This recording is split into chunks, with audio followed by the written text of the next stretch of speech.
Nama saya Ibu Iim, alamat Kampung Ciranog, Kabupaten Garut. Anak saya ada 3, pekerjaan saya ibu rumah tangga. Saya transisi PKH.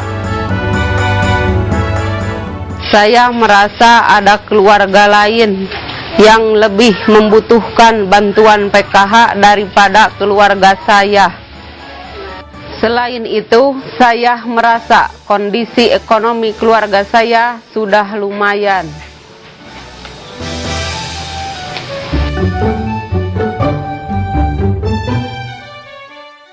Pendamping memberi penjelasan melalui poster dan pendamping memberitahu cara pengisian formulir. Pendamping juga mengatakan bahwa kita harus bangga kalau graduasi.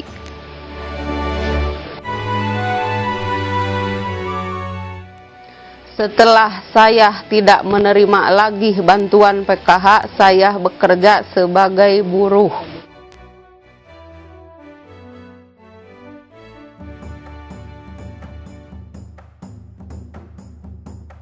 Nama saya Entas, alamat Tarikolot, Kabupaten Garut. Saya punya anak 4. Yang pertama sudah keluar SMP, yang 2 masih di SMP, yang terakhir masih SD kelas 6. Pekerjaan suami saya sebagai buruh tani. Saya dinyatakan transisi PKH. Tapi saya mengajukan untuk graduasi.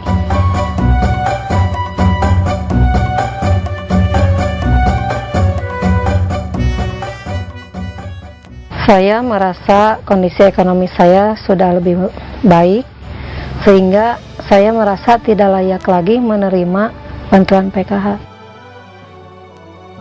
Sejak 2 tahun lalu, saya sudah memiliki usaha sendiri, meski usaha saya kecil-kecilan, yaitu usaha warung. Usaha tersebut diperoleh lewat pinjaman dana PNPM, juga diperoleh dari tabungan saya pribadi setelah saya menyisihkan uang dari bantuan PKH. Menurut saya, bantuan PKH sebaiknya diberikan kepada keluarga lain yang kondisinya lebih buruk dari saya. Pendamping mengumpulkan semua peserta di salah satu rumah anggota. Pendamping lalu menjelaskan tentang akan adanya peserta yang akan transisi dan graduasi melalui poster. Setelah amplop dibagikan dan dibuka, pendamping menjelaskan kembali istilah transisi dan graduasi.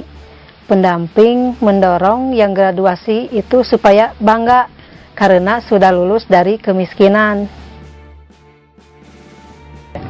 Setelah itu, pendamping menjelaskan bahwa peserta dapat menolak atau menerima hasil dengan mengisi formulir penerimaan hasil.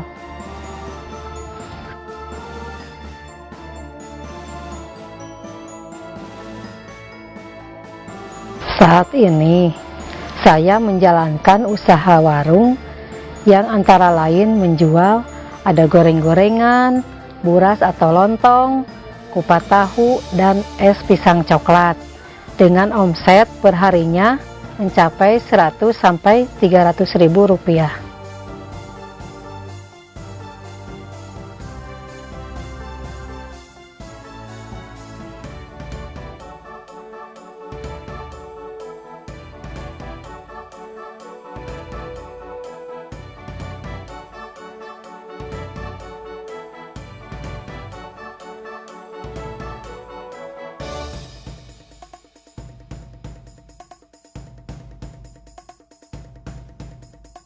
Nama saya Ibu Imas, alamat saya Kampung Wates, Kabupaten Garut. Jumlah anak saya 3. Pekerjaan suami saya seorang pedagang. Saya dinyatakan graduasi PKH, tetapi saya tidak mengadu.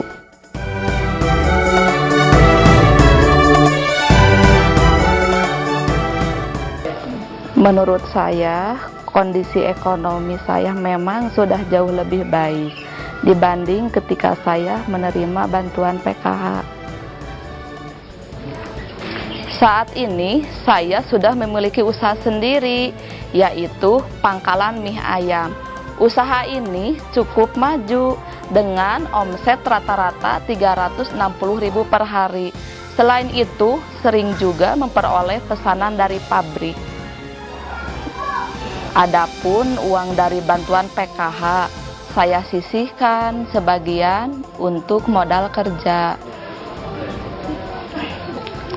Saat ini saya juga sudah punya rumah yang lebih mapan, sehingga saya merasa sudah layak graduasi dan tidak mau mengadu.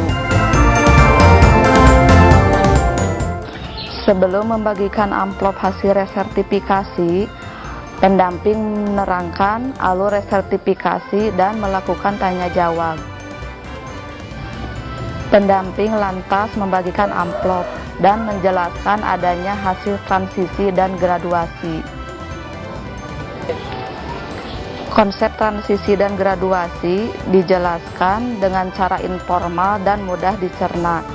Istilah graduasi misalnya diganti dengan istilah lulus. Pendamping memberikan dorongan kepada yang lulus agar selalu maju dan tetap semangat. Saya ingin melanjutkan usaha berjualan mie ayam membantu suami saya dan mengurus anak serta keluarga.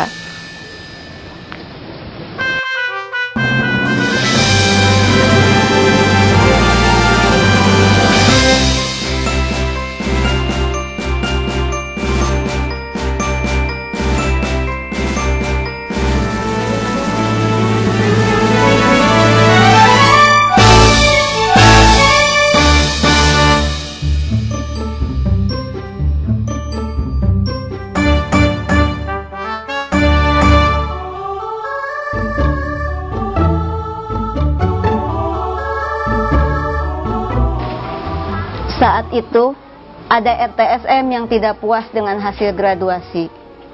Mereka protes karena rekan-rekan satu kelompoknya dinyatakan transisi. Padahal, kondisi ekonomi lebih baik daripada mereka. Solusi yang saya lakukan saat itu, saya memisahkan peserta yang transisi dan graduasi ke dalam dua kelompok. Lalu, saya mengajak mereka melakukan refleksi agar mereka secara jujur mengakui apakah mereka masih layak untuk transisi atau seharusnya sudah graduasi. Saya mendorong peserta yang tidak layak transisi agar mengaku kondisi sebenarnya. Akhirnya, satu persatu dengan sukarela berkenan untuk menjadi graduasi. Contohnya, dalam pertemuan di Kampung Parabon, di mana ada 6 RTSM yang transisi mengadu untuk digraduasikan. Ada satu kejadian lain di Desa Cirende, di mana tidak ada satupun peserta transisi yang mengadu ke graduasi. Padahal kami tahu bahwa sebagian dari mereka ada yang sudah layak graduasi. Akhirnya, saya mengadakan semacam peninjauan kelompok. Masing-masing anggota kelompok diminta pendapat tentang siapa yang layak graduasi atau transisi. Maka kami mengadakan voting.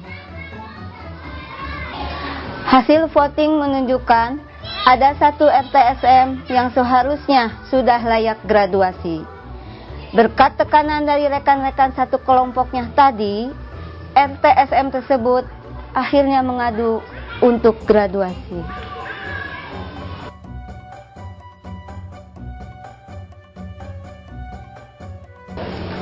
Saya berkoordinasi dengan Tolling Set untuk mengkonfirmasi kondisi sesungguhnya dari peserta graduasi yang ingin mengadu ke transisi. Jika tidak layak transisi, maka pengaduan RTSM tersebut sebaiknya tidak dikabulkan. Penolakan semacam ini memang terjadi di lapangan.